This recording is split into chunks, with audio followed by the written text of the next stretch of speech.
자, 오늘은 제목 그대로 충분 조건과 필요 조건이라는 부분 보겠습니다.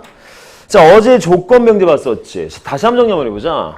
어제 말했었던 내용 다시 따지면 조건 명제라는 것이 있었습니다. 조건 명제라는 것은 조건 두 가지 이상을 특정 문자에 의해서 결합을 시켜서 하나의 명제를 만들어낸 것이 조건 명제였어. 그래서 일반적인 형태가 뭐였었다? P, 이면 Q다라는 꼴로 만들어졌었고 화살표 시작되는 부분의 그 파트 이름을 가정, 근데 이름이라고 지금 그러기 좀 그렇고 그 부분의 내용물을 갖다 가정이다라고 하고 화살표를 받는 부분을 갖다가 결론의 부분이다라고 했었고요. 주어진 저 조건 명제가 참이되기 위한 조건 형태가 세 가지로 증미 가능하다 했었어. 첫째는 진리집합적으로 포함관계 따져서 볼 수도 있었고, 두 번째는 P라는 조건을 만족하는 것이 Q도 만족하면 참이었었고, 세 번째는 P를 만족하는 것이 Q밖에 없어라고 해석이 돼도 참이었었다는 부분 세 가지 있었습니다. 자, 오늘은 뭐 하냐면 저러한 조건 명제가 주어져 있을 때 가정의 부분이다, 결론의 부분이다가 아니라 말 그대로 P라는 조건 자체와 Q라는 조건 자체에다가 이름을 붙여보려고. 그래서 어떤 식으로 이름이 만들어지는지 봐야 되는데 그것이 오늘 해야 될 충분 조건, 필요 조건입니다.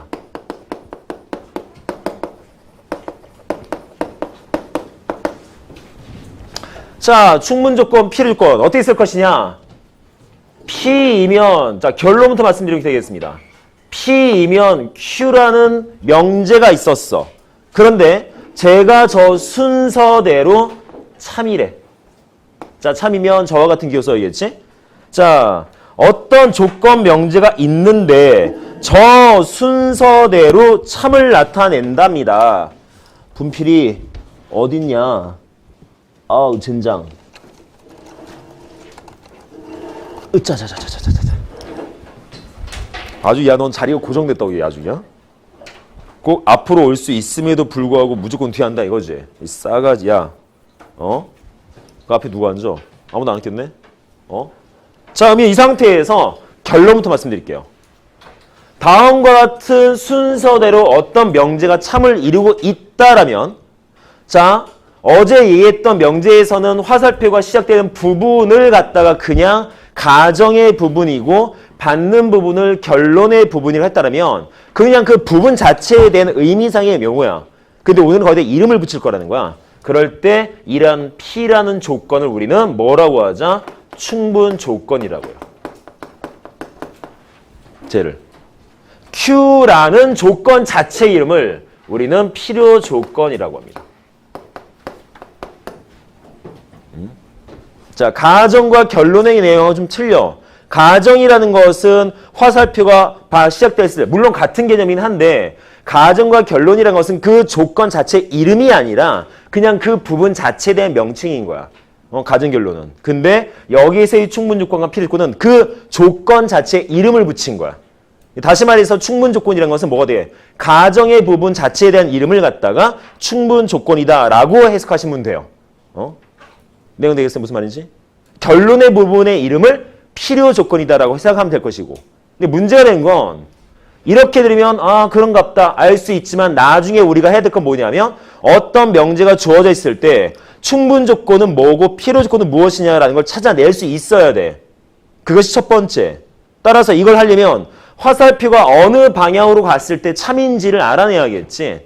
중요한 건 뭐냐 하면 지금 우리가 계속 왼쪽에서부터 오른쪽 가는 것만 보다 보니까 거의 대부분의 명제가 그냥 흐름 순서대로 봤을 때 이렇게 참이 되나 보다라고 생각할 수 있는데 나중에 우리가 이제 다루어지게 된 명제들 보면 각각에 대해서 어떤 방향으로 화살표가 진행됐을 때 그것이 참이 되느냐를 갖다 이제 찾아내줘야 된다는 거죠. 그러니까 지금 앞에서까지 계속적으로 풀던 예제 문제들은 흐름 순으로 오른쪽만 봤어. 계속적으로. 이제는 뭐 하자? 양쪽을 다 따져볼 거야. 이렇게 보낼 때, 즉 가정의 부분을 왼쪽 잡고 결론의 부분을 오른쪽 잡았을 때 흐름 순서가 참이 되는 건지 가정의 부분을 오른쪽 잡고 결론의 부분을 왼쪽 잡았을 때가 참이 되는 것인지 찾아야 되는 거지. 그래서 주어진 부분에서 만약 예를 들어서 똑같아. 이렇게 갔을 때 참이래더라. 내용 자체가. 즉 P이면 Q이다가 아니라 Q이면 P이더라 라는 부분이 만약에 참이었더라면 그때는 얘가 충분 조건이야. 얘가 필요 조건이 될 거고. 아이고, 글씨 왜 이래? 원장님 쫓아간다. 큰일 났다. 이런 식으로. 즉, 화살표가 시작되는 부분의 조건이 충분 조건입니다. 화살표를 받는 부분의 조건이 필요 조건이고, 위치 왼쪽 오른쪽이 중요한 게 아니야. 화살표가 나오는 부분이냐 받는 부분이냐를 생각해 줘야 돼. 그래서 나중에 보면 제일 힘든 게 뭐냐면 화살표를 받던 게 이게 충분인가 이게 필요한가 헷갈려 엄청나게. 그래서 살짝 내가 그냥 만든 게 하나 있어. 나는 옛날에 이걸 어떻게 배웠었냐면 나 학생 때 약간 조금 닭살 돋는 얘기지만 선생님께서 여기서 총을 팡 쏘면 피가 팡 난대 라고 난 배웠어. 그래서 여기서 총을 쏘는 부분이 충분 조건이고 치읓이니까 맞아서 피가 나는 부분이 필요 조건이다 라고 나는 배웠어.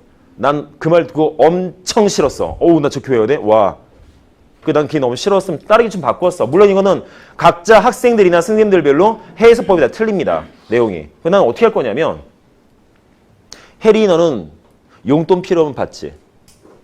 그렇지. 충분하면 안 받을 거 아니야. 충분히 받지. 충분히 받지. 받아야지. 충분해도 준다 그러면 받아야지. 물론 그렇겠지만 그냥 간단히 하면 나는 필요하면 받을 거야. 라고 생각을 했어. 그래서 화살표를 받는 부분이 필요 조건. 내가 뭔가 충분해야 누구한테 빌려줄 수 있을 것 같아. 라고 생각해서 충분 조건일 때는 화살표를 주는 부분이라고 생각했어. 이거는 내가 만든 것 뿐인 거야. 그러니까 학생들도 어떻게 외우면 좀 쉽게 외울 수 있을까라는 부분을 좀 만들었으면 좋겠어. 그래서 총을 탕 쐈더니 피가 팍 나가지고 하던가, 아니면 내가 했던 것처럼 필요하면 받는 거고 충분하면 줄 수 있다고 생각하던가. 이게 중요한 건 뭐가 돼? 화살표를 주냐 받냐.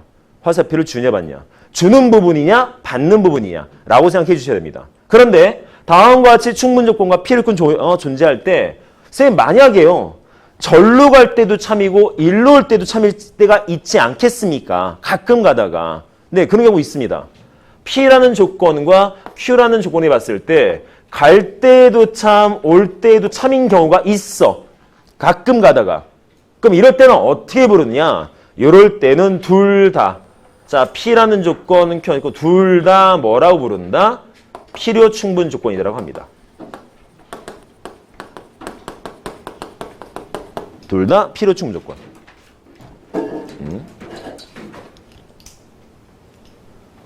자, 그러면 다시 말씀드리면 주어진 충분 조건과 필요 조건은 말 그대로 화살표가 시작되는 부분과 받는 부분인데 그 모든 명제에서 모든 명제? 그치 명제에서겠지? 명제? 모든 명제에서 충분 조건, 필요 조건을 갖다가 이름을 지을 수 있을 것이냐? 아니요. 어떨 때만 참인 명제에서만. 왜? 참인 명제에서만 화살표가 확정지어지는 거니까.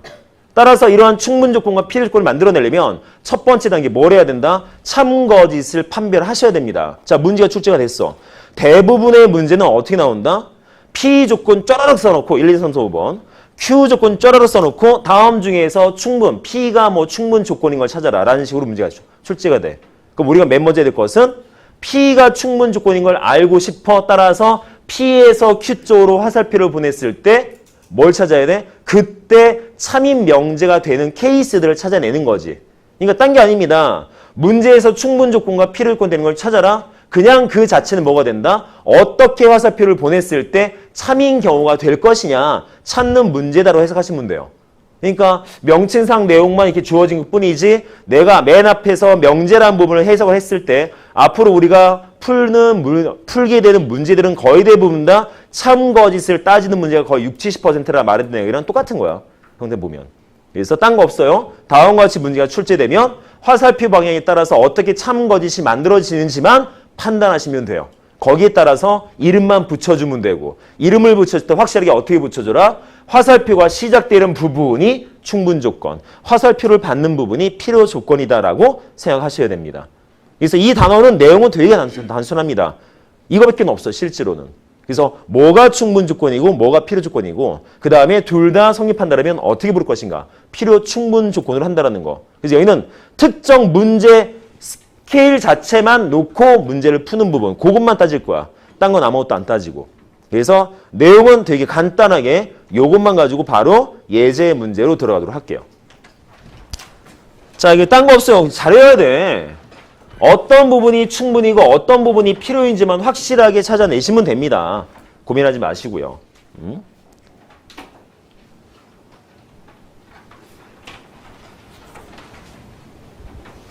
정기 오늘 어디 놀러 가냐? 어디 놀러 가? 어이씨. 비 오는데? 비 연락 온대. 비 연락이 온대. PC방. 야, PC방 가는 패션 치고는 상당히 화려한데? 어? 어디야? 나름 패셔너블하구나. 어? 야, 아침이라 분위기 이런 거지? 어? 들자서? 힘들어서? 밥도 제대로 못 먹어서? 어? 자, 95번 갑시다. 어디 가볼까 한번? 자, 문제는 되게 내용은 간단한데 풀다 보면 애매해져요. 풀다 보면. 자, 한번 95번부터 찬찬히 가봅시다. 여기는 내용에 대한 설명보다는 문제풀이에 대한 부분을 조금 더 집중해서 봐야 될 것 같아요. 자, 95번. 1, 2, 3, 4, 5번에 있는 보기들을 쭉 보시면 알겠지만 P와 Q 조건들을 주구장창 써놨습니다. 자, 두 조건 P, Q에 대해서 다음 중 P가 Q이기 위한 필요 조건이지만 충분 조건은 아닌 것은 찾아라. 자, 해석. 이건 문제부터 해석하자. P가 Q이기 위한 필요 조건이지만 충분 조건이 아닌 것은. 주어가 뭐야, 주어? P야, Q야? P가라고 돼 있잖아. 그쵸? 따라서 우리는 뭐가? 어떤 애가 충분인지, 어떤 애가 필요인지 찾아야 돼. 또 두 번째, 필요 조건인 걸 찾는 거지 충분 조건이 되는 걸 찾는 게 아닙니다. 아시겠습니까? 따라서 뭐야? 필요 조건들이면 화살표 받아야 돼, 줘야 돼? 받기만 해야 돼. 왜? 문제에서 충분 조건은 아니라고 했어. 필요 조건이지만 충분 조건이 아니라는 것은 화살표를 받았을 때만 참인 경우가 되는 걸 찾으라는 소리인 거야. 줄 때는 빼고. 만약에 주는 경우에도 참이 되면 얘는 필요 조건이 아니라 필요 충분 조건 되겠지. 그래서 이 부분 확인해 줘야 돼요. 즉 주어진 부분에서 95번처럼 문제가 출제했을 때 두 가지 보셔야 됩니다. 어떤 놈이 대상물인지.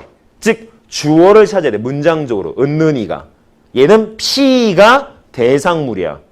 그것에 대한 상대방이 Q인 거야. 아시겠습니까? 문제 가끔 가다 보면 이거 막 섞거나 잘 봐야 돼. 따라서 95번에서 우리가 찾아야 될 건 어떻게 생겨 찾아야 돼? P 있고 Q 있을 때 P가 필요 조건만 되는 걸. 자, only P로만 되는 걸 찾아야 된대. 그러면 어떤 것만? P가 화살표를 받았을 때 참이 되는 경우만 해석하시면 돼요. 저것만 찾으면 되겠지. 자, 그러면 한번 쭉쭉쭉 봅시다. 자, 1번이고요. 2번, 3번. 자, 그래서 어제 우리가 했었던 각각의 어떻게 참거짓을 판별할 것인가 라는 부분이 여기서 이제 주구장창 쓰이게 되죠. 다시 한번 봅시다. 어떻게 판별합니까? 키 세 가지 있죠. 첫째, P와 Q의 조건에 대한 진리집합에 대한 포함각이 따져서. 두 번째, 만약에 화살표가 오른쪽으로 한다면, 아니죠? 쟤는 저거 따져야겠지? 왼쪽으로 한다면 Q를 만족하는 게 P도 만족하느냐라고 판단하던가, Q를 만족시키는 것은 P밖에 없어라고 판단하던가 라고 해석해줘야 돼. 근데 말은 참 쉽지. 자꾸 해봐야 돼. 이거는. 자, 우선 다 써놓고 보겠습니다. 자, 얘는 x제곱 플러스 y제곱은 0이고요. 얘는 xy는 0이고요. 두 번째, x는 y보다 크고요. 자, 요거 xz가 yz보다 크고요. 세 번째, xy 값은 절대값 xy랑 같고요. 요거 x가 0보다 크고 y가 0보다 크고, 자, x가 1일 때 x제곱은 x이고요. 자, 얘는 x랑 y랑 같답니다. x제곱은 y제곱이랑 같답니다. 자, 해석 한번 해봅시다. 조심할 건 화살표가 저렇게 되는 것만 찾아야 돼. 쌤, 그러면 왼쪽 가는 것만 따지면 돼요? 아니요. 오른쪽 가는 것도 봐야 돼요. 왜? 오른쪽 가는 경우는 안 돼야 되니까. 되겠습니까? 그러면 한번 가봅시다. 첫째, 우선 이걸 만족하는 건 뭐 있어? 둘 다 0 돼야 되지. 자, 이제 이런 부분은 금방 나와줘야 돼. 얘가 만족하려면 x도 0이어야 되고 그리고 y도 0이어야 되는데 얘 같은 경우 뭐가 돼? x가 0이거나 또는 y가 0인 경우죠. 됩니까? 자, 그럼 가보죠. 왼쪽에서 오른쪽 보내보자. 그럼 어떻게 해야 돼? 저걸 만족하는 게 얘 만족하냐고. 하지. 둘 다 0이면 당연히 곱해도 0이거든. 되는 거죠. 따라서 얘는 돼요. 그러면 절로 가봅시다. 자, 2개 곱해서 0이래. 문제는 2개 곱해서 0이면 둘 중에 하나만 0이어도 되는 거잖아. 그럼 이 내용이 쟤를 만족시켜 안 시켜? 안 시키겠지. 그쵸? 왜? 그냥 x만 0이고 y가 0이 아닐 수도 있거든. 그 값 여기다 넣어봐야 0 안 나옵니다. 따라서 이것을 만족하는 내용이 꼭 쟤를 만족한다라고 볼 수가 없습니다. 내용 되겠습니까? 따라서 저 P 조건 뭐가 돼? 화살표를 주고 있기만 해. 따라서 쟤는 무슨 조건? 쟤는 충분 조건.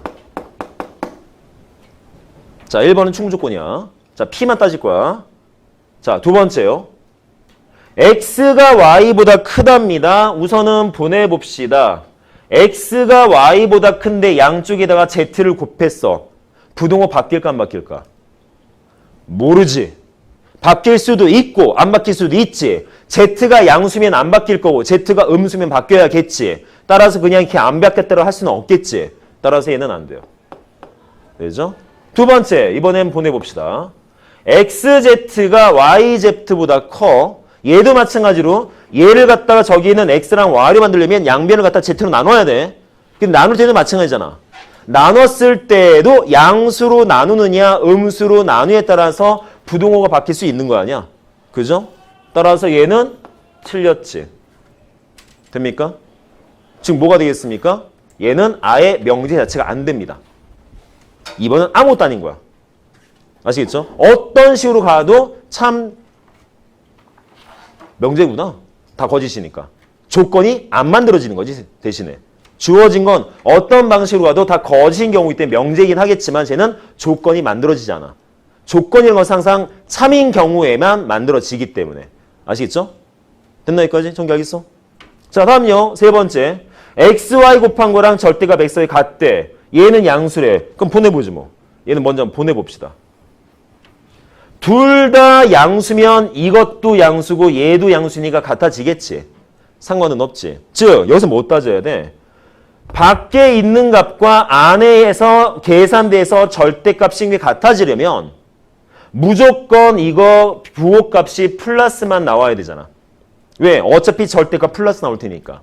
맞습니까? 그럼 2개 곱해서 플러스 나오면 x랑 y랑 부호값 어땠어야 돼? 같으면 돼. 그럼 여기서 그러면 어쨌든 둘 다 양수면 쟤 만족하겠네요? 가능하죠? 그렇지? 그런데 이렇게 보내보자. 이걸 만족하는 게 꼭 둘 다 양수인 경우밖에 없다는 뜻인 거야. 꼭 그럴까요? 아니잖아. 둘 다 그치? 둘 다 음수여도 돼. 상관없어. 둘 다 부호가 같아서 곱했을 때 양수만 되기만 하면 돼. 내용 돼요? 따라서 꼭 양수끼리라고 볼 수는 없는 거지. 둘 다 음수였어도 성립하는 거거든. 내용 돼요? 즉 이거 세 번째는 절로 보낼 때는 어떻게 해석한 거야? 얘는 쟤를 만족시켜 라고 해석되는 것이고 오른쪽으로 보낼 때는 이걸 만족시키는 건 얘밖에 없어 라고 해석한 거야. 내용 자체가. 그런데 보시면 알겠지만 절로 보낼 때는 성립할 것이고 오른쪽 보낼 때는 성립이 되지 않습니다. 즉 쟤는 화살표를 받고 있기만 해. 그럼 쟤는 피해 조건이겠네? 내용 돼요? 그럼 우선 3번 답 될 수 있을 것 같아. 되죠? 자, 4번이요. 보내죠. 자, 이건 어떻게 해석해? x가 1이면 얘도 만족해 라는 뜻인 거야. 1 넣어보면 되잖아. 넣어봐야 같지? 됩니다. 돼요? 자, 절로 보니까요. 그럼 이건 어떻게 해석해? 이걸 만족시키는 건 1밖에 없어 라는 뜻이야. 근데 1밖에 없어? 자, 이거 그럼 뭐 나와? 1도 있고 0도 있지. 1만 있는 게 아니거든. 따라서 얘는 안 돼요. 됩니까? 그래서 얘는 충분 조건. 자, 이것도 보내봅시다. x랑 y랑 같으면 제곱해도 당연히 같습니다. 이거 당연하죠. 근데 보냈어.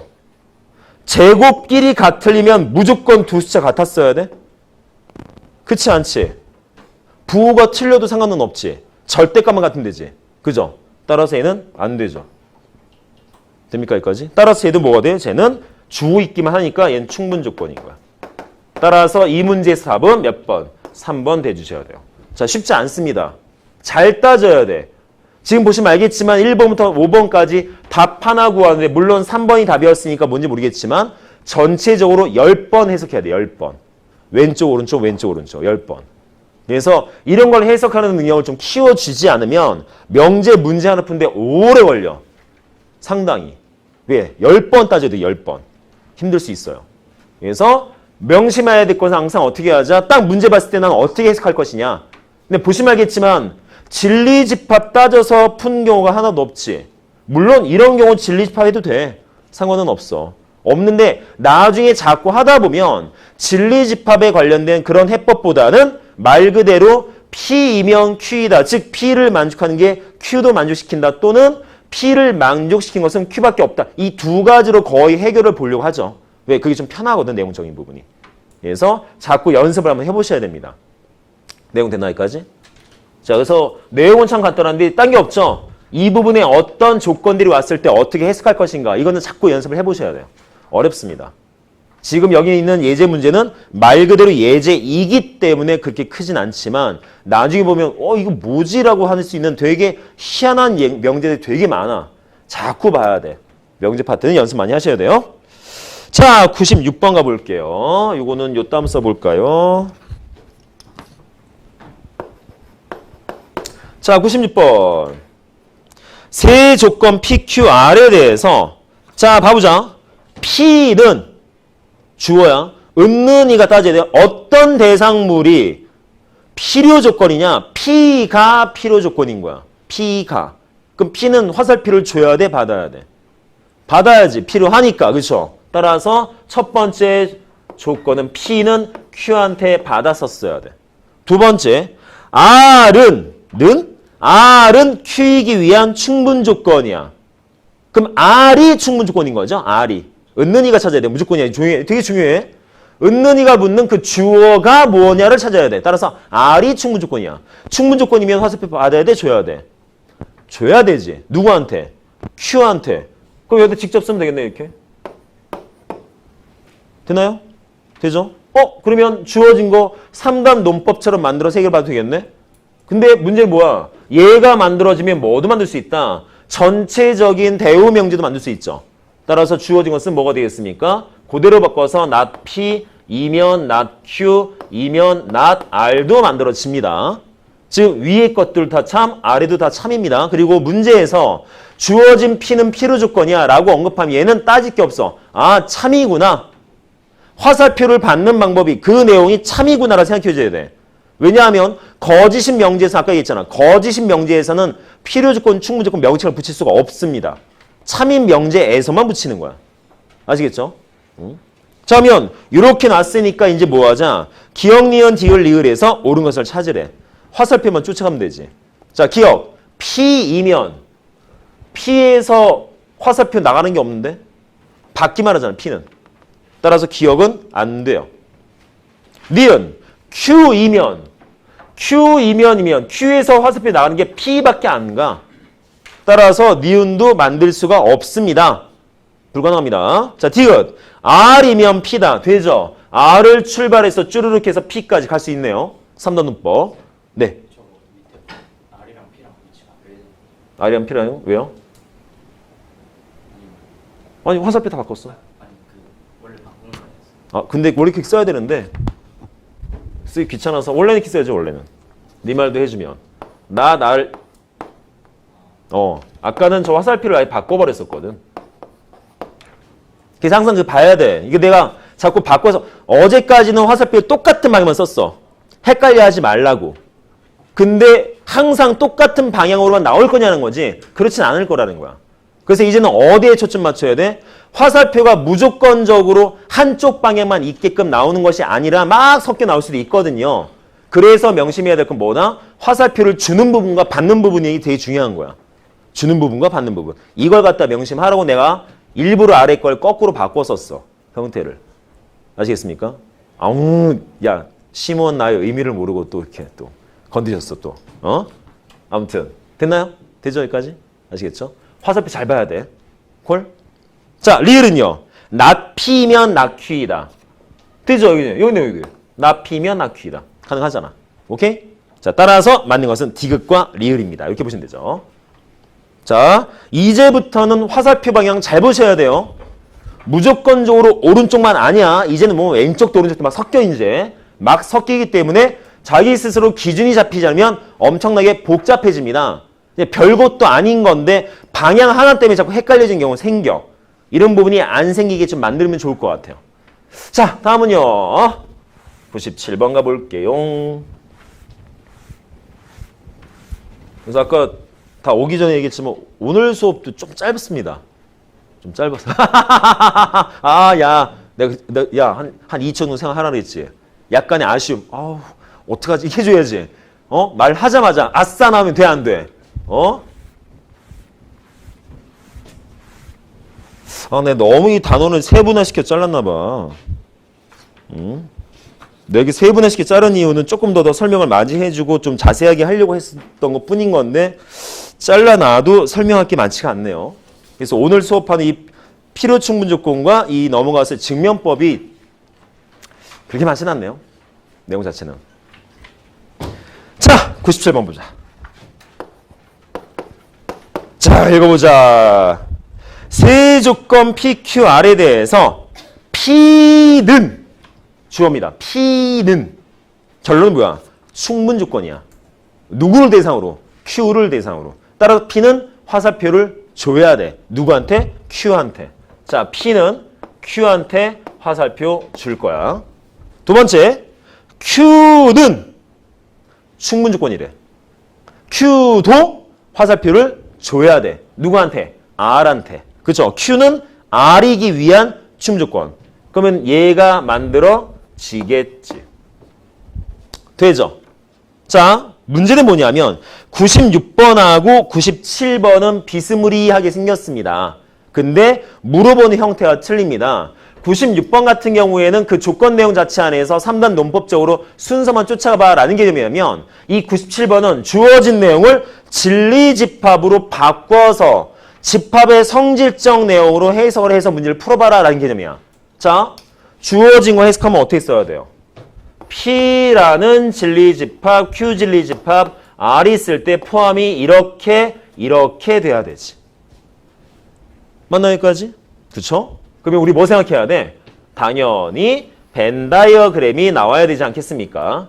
가장 큰 거 R, 그 안에 Q, 그 안에 P가 있는 거야. 라고 생각하셔야죠. 됩니까, 여기까지?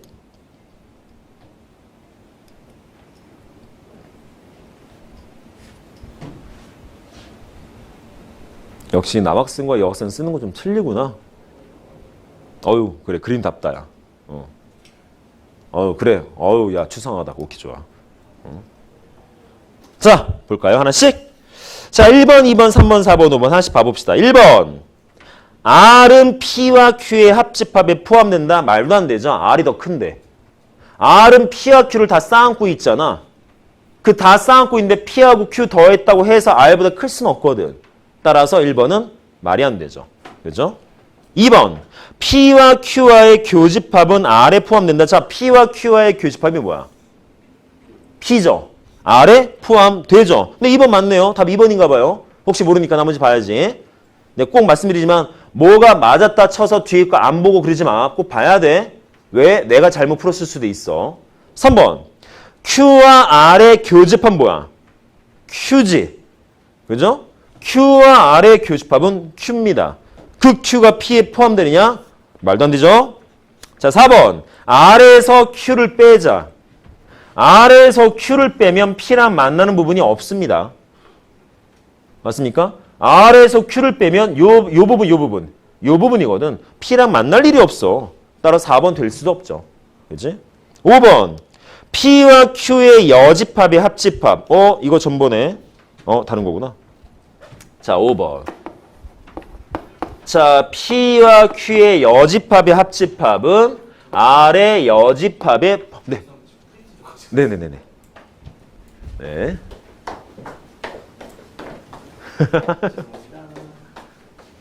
아 근데 어디서요 강의? 아 옆에서. 아 네네. 촬영하시는 거죠 이거? 네. 네. 하십시오. 네. 누군지 알지? 처음 보는 거 아니지? 아는 사람이지? 몰라? 누군지 몰라? 다정 누군지 몰라? 누군 것 같아? 어?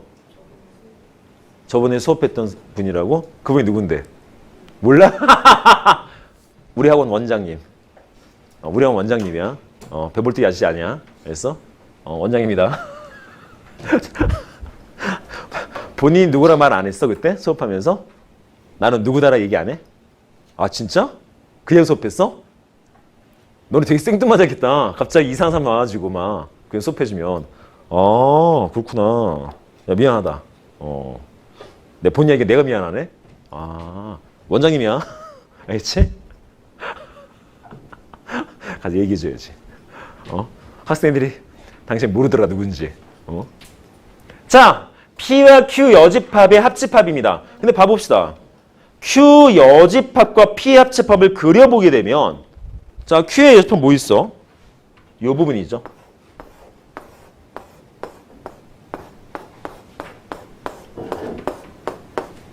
그 다음 P 요거야.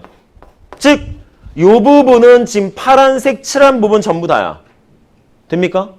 그럼 제가 아래 여집합이 포함된다? 아래 여집합은 노란 부분이에요.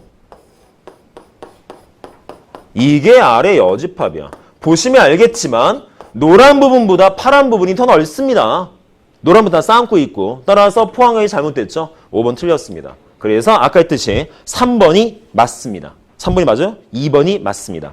되죠 여기까지? 그래서 얘는 별거 아닙니다 실제로. 여기서 하고 싶은 건 뭐가 되겠어? 조건 자체를 갖다가 집합적 경태의 개념으로 바꿔 쓸 수 있느냐라는 것만 잘 보시면 될 것 같아요. 아시겠습니까?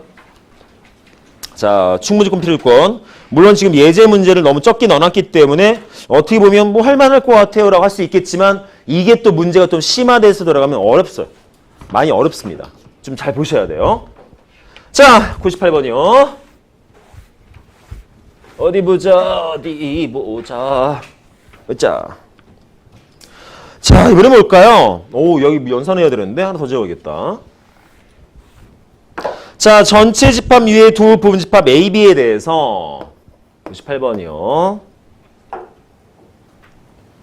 A와 B와의 합집합, 그 다음에 교집합, B-A의 여집합 했더니 얘가 이렇게 나온 거랑 같아진대. 된다가 아니라 같아진다라고 해석합시다. 물론 같은 뜻이다라고 볼 수는 있겠지만 나중에 이것을 같다라고 해석할 거냐 된다라고 해석할 거냐 나중에 크나큰 차이가 생겨. 문제 풀다 보면 특히 확률이 높아질수록 얘는 같다야 꼭 해놔합시다. 자 문제 뭐래요? 저게 자 얘 내용이 성립해야 된대. 이 내용이. 문제는 뭐냐면 아직 이게 성립하는지 안 하는지 모르겠어. 근데 성립해야 된대. 얘가. 즉 같아야 된대. 내용이. 그러면 이 내용이 같아지기 위한 즉 이 등식이 성립하기 위한 필요 충분 조건은 뭐냐라고 물어보는데 98번처럼 문제가 나오면 학생들이 이해가 잘 안 됩니다. 근데 이런 말들은 어른들은 되게 많이 쓰는 말입니다. 뭐 예를 들어서 어떤 공장에서 무엇인가 일을 처리를 해가지고 어디에 뭘 해야 되는데 이것을 해결보기 위한 필요 충분 조건이 뭐야? 라고 말이 나올 때가 있어. 뭔 뜻이냐? 이 내용과 같은 뜻이 뭐냐? 이 내용과. 자, 필요 충분이 뭐였어? P이면 Q이다라는 부분에서 필요 충분 조건은 이렇게 보내도 참이고 이렇게 보내도 참이야. 그렇죠? 그러면 퉁치면 즉 진리집합적으로 해석하면 여기에서의 결과물과 이것의 결과물이 어때야 되겠어? 같으면 돼. 말 돼요? 내용이 같으면 돼. 같으면 절로 보내나 이리로 오나 똑같이 참인 거거든. 따라서 여기서 말하는 필요 충분 조건인 것은 여기에서 언급된 개념하고 똑같은 뜻이 뭐냐라는 거야. 내용 자체가. 즉 필요 충분 조건이라는 개념을 갖다 놓으면 어렵게 생각하지 마시고요. 이 뜻이 그래서 뭔데? 그냥 단순하게 정리하면 얘가 뭐라는 건데 라는 것만 생각하시면 돼요. 어차피 필요 충분 조건은 어디로 보내도 맞는 내용입니까? 내용 되겠습니까? 그래서 우리가 저거랑 필요 충분 조건이 되는, 즉 저거랑 똑같은 뜻을 갖는 뭔가를 찾을 건데 어차피 그걸 찾으려고 해도 쟤를 정리해봐야 될 거 아니야. 맞죠? 그래서 쟤를 먼저 정리를 해서 얘랑 같아지는 경우가 어떤 경우인지 한번 찾아보겠습니다. 자, 그러면 서로 비교해서 봐야 되니까 내가 볼 것은 요거부터 먼저 한번 해석 한번 해봐야 되지 않을까. 즉 집합의 연산을 한번 해봐야 되지 않을까 싶죠. 자, 주어진 부분 연산. 저번에 뭐라 했어? 집합의 연산에 한 2가지, 3가지 원칙들을 몇 개 말해줬었습니다. 첫째, 차집합이 있으면 연산 죽어도 못한다. 바꿔라. A와 B와의 합집합의 교집합의 비교집합, A 여집합, 여집합. 되죠? 첫 번째. 두 번째 원칙. 괄호 밖에 여집합 기호 있어도 우리는 해낼 게 별로 없다. 내용 돼요? 쌤, 그냥 이거예요. 보니까 교집합하고 여집합이 있으니까 차집합만으로 쓰면 안 돼요? 문제가 있어. A하고 B가 어떤 위치인지 몰라서, 어떤 관계인지 모르니까. 그냥 일반적인 관계에 쓰면 안 돼. 왜냐면 이게 서로 같아지게끔 하는 뭔가 내용물을 찾을 거거든. 즉 무슨 말이냐면 A하고 B 사이에 도대체 무슨 관계가 있어? 라는 걸 알고 싶은 연산인 거야. 그러다 보니까 그 A하고 B가 어떻게 생기는지를 알고 싶은데 여기에서 벤 다이어그램, 즉 교집합과 여집합이 있으니까 차집합 만들어서 연산을 할 수가 없는 거예요. 내용돼?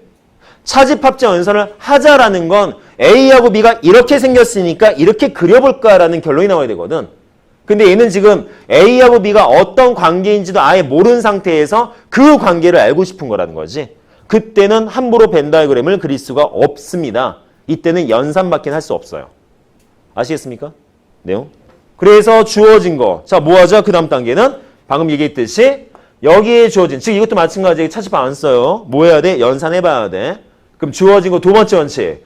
괄호 밖에 저와 같은 여집합 기호 있으면 그냥 냅둬서 쓸 일이 없다. 그래서 뭐 하자? 집어넣자. 드모르간 법칙. 그럼 집어넣으면 뭐가 되겠어?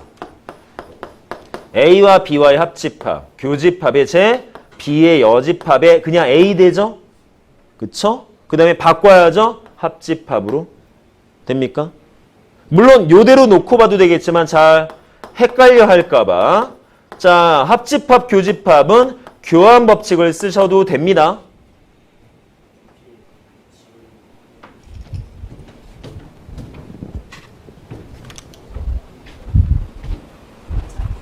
얼마이다? 자, 놓고 보면 또 보이는 게 있죠? 뭐 있습니까? 아하! 같네요. 뭐야? 꼭 인수분해할 때 공통인수 같은 느낌. 뭐야? 그치, 분배법칙. 해놓은 걸 끄집어내자라는 거지. 그래서 끄집어내게 되면 뭐가 되겠어? A의 합집합에 B의 교집합, B의 여집합 되죠. 그러면 성질 나오지. B와 B 여집합이 교집합은 공집합. 바로 나와야 돼. 공집합.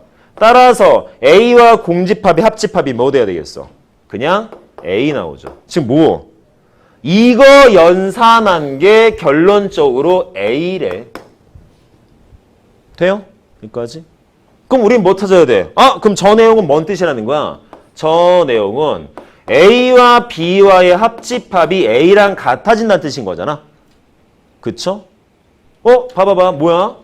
두 집합의 합집합, 교집합 했는데 둘 중에 하나가 값으로 나왔다라는 것은 둘 사이에 포함 관계가 있었다는 뜻이었죠. 그리고 합집합은 뭐 쓴다고 했어? 좀 웃긴 말이지만 큰 거 쓰자라는 거였죠. 큰 거. 따라서 A가 크다는 뜻이니까 결론으로 따지면 뭐가 돼? B가 A 안에 포함되어 있어야겠지. 라고 해석할 수 있죠. 따라서 주어진 저 명제와 필요 충분 조건이 되는 것은 뭐라고 써도 된다? B는 A에 포함된다라고 이렇게 결론 내주셔도 됩니다. 되겠습니까? 즉 얘를 만족하면 저게 성립하는 거고 저게 성립하면 얘가 되는 거야. 이런 뜻이니까요. 아시겠습니까? 여기까지? 그래서 주어진 부분에서 답은 뭐가 돼? 답은 2번 돼야 돼요. 이렇게. 그러니까 필요 충분 조건을 찾아라라는 건 딴 게 없어. 그냥 이거 풀란 소리구나. 이게 뭔지 알아내라는 소리구나 라는 거지. 필요 충분 조건을 뭐 새롭게 뭘 만든다 이런 개념은 없어요.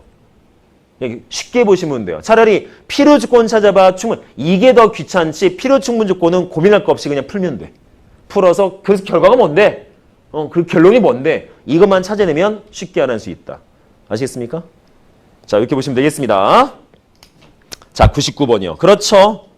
여기서도 부동호 문제가 안 나올 수가 없죠. 부동호 문제는 집합과 명제의 영원한 친구야. 어쩔 수 없어, 이건. 항상. 자, 봐봅시다. 이건 문제에 두 개가 있네요, 조건이. 앞에 거 하나, 뒤에 거 하나. 자, 앞에 거. 뭐가? 자, 99번 되겠죠? 보니까 x가 a 이상이다. 얘가 주어야, 은는이가. 쟤는 필요 조건이야. 즉, 쟤는 화살표를 받아야 돼. 누구한테? 얘한테. -5 이상. 그 다음에 7 이하. 받아야 돼. 되죠? 자, 여기 지울게요.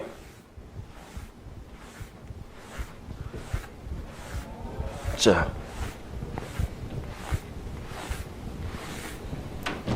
이 학원이 생긴 이후로 요 세 강의실 한꺼번에 수업하는 게 오늘 처음이야. 왜냐면 새 선생님 만날 일이 없거든. 오늘 처음 만나서 처음 같이 수업하는 거야, 지금. 항상 저쪽 분원이랑 이렇게 왔다 갔다 체인지 하기 때문에 내가 여기 있다는 건 저 두 선생님이 여기 없다는 소리고 내가 저기 있다는 건 두 선생님 다 여기 와 있다는 소리고 난 오늘 처음 같이 수업해, 지금. 되게 뜻깊은 역사적인 날입니다.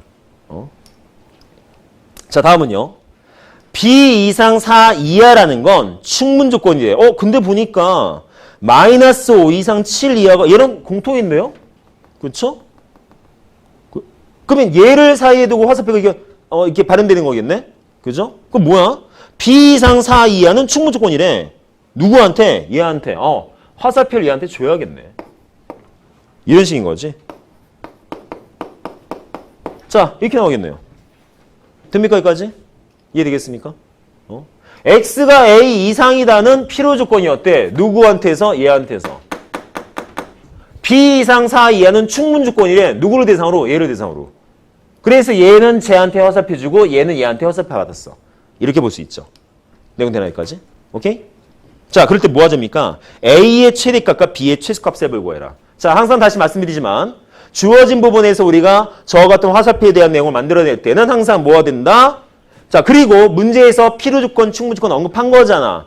그럼 뭐라 그랬어? 무조건 필요 조건이나 충분 조건이 언급됐다는 거는 저 화살표 방향대로 참이라는 거야. 무조건. 이 방향으로 무조건 참인 명제, 이것도 참인 명제. 그렇다면 항상 이렇게 포함될 거고 저쪽으로 포함돼야겠네. 그쵸? 화살표 방향으로 포함됐을 때 왜 포함하겠다죠? 범위적 특성 자체가 집합적으로 포함관계 보여주기 제일 쉬우니까. 그래서 웬만하면 다음과 같은 부등식에 대한 문제가 나오게 되면 딴 거 고민하지 마시고 포함 형태에 따라서 문제를 푼다라고 생각하시면 될 것 같아요. 자, 그러면 쟤를 갖다가 수직선 상에다가 쫙 옮겨 보이시게 되면 뭐가 되겠습니까? 자, 제일 작은 범위가 얘죠. B 이상. 자, B 이상 4 이하. 얘가 제일 작아. 얘가 저 안에 포함돼야 돼. -5 이상. 쭉 해서 7 이하. 그게 어디 포함돼야 돼? A 이상에 포함돼야 돼. 이렇게. 자, 저게 되게끔 하래. 저 구조가 삐져나가지 않게 만들랍니다. 그러면 두 군데에 대한 내용 보시면 되죠. 자, 우선 요거 보시면 되고. 그 다음 B는 요거 봐야겠네. 이만큼. 됩니까, 여기까지? 자, 첫째, A는 뭐가 돼요? A는 -5보다 작아야 되는데 색칠한 구조 형태에서 보시면 알겠지만 둘 다 색칠해놨어. 등호 붙여도 돼요. 그죠? 그래서 A는 다음과 같이. 자, B는요. 여기서 나와야죠. B 값은 -5와 4 사이에 있으면 됩니다. 근데 이것도 마찬가지 보시면 알겠지만 전부 다 색깔 다 칠했지? 붙어도 상관은 없지. 이렇게. 됩니까? 그럼 끝났네요. 뭐 계산할 것도 없네요. A의 최대값 몇? -5. B의 최소값 나오네요. -5. 따라서 둘의 합은 답은 마이너스 10 이렇게 쓸 수가 있을 거다. 내용되죠 여기까지? 너무 간단하죠. 자 지금 뭐 했습니까? 필요 조건, 충분 조건 했습니다. 야 이거는 뭐다? 주어진 어떤 명제가 있을 때 화살표의 방향에 따라서 각각의 어제 쓸 때는 가정의 부분, 결론의 부분이라고 명시를 했었지만 이거는 이름이 아니에요. 그냥 그 부분에 대한 용어적 개념인데 이제는 그 화살표의 방향에 따른 각각의 조건에다가 이름을 붙였어. 이름을. 그 이름 자체가 뭐다? 화살표를 받는 부분은 필요 조건, 화살표를 주는 부분은 충분 조건이라는 이름이었고 서로 주고받을 수 있으면 필요 충분 조건이었다는 것. 물론 이러한 형태의 문제를 풀려면 맨 먼저 뭐부터 해야 돼? 주어진 명제가 화살표를 어디로 보냈을 때 참인가라는 것부터 우선 확인해야겠죠. 즉 가장 기본은 주어진 명제의 참거짓을 확인하는 작업이 제일 중요하다라는 거야. 명제는 그게 제일 우선적으로 해야 될 부분이니까 이런 것에 좀 더 연습을 많이 하셔야 될 것 같습니다. 자, 저도 하겠습니다.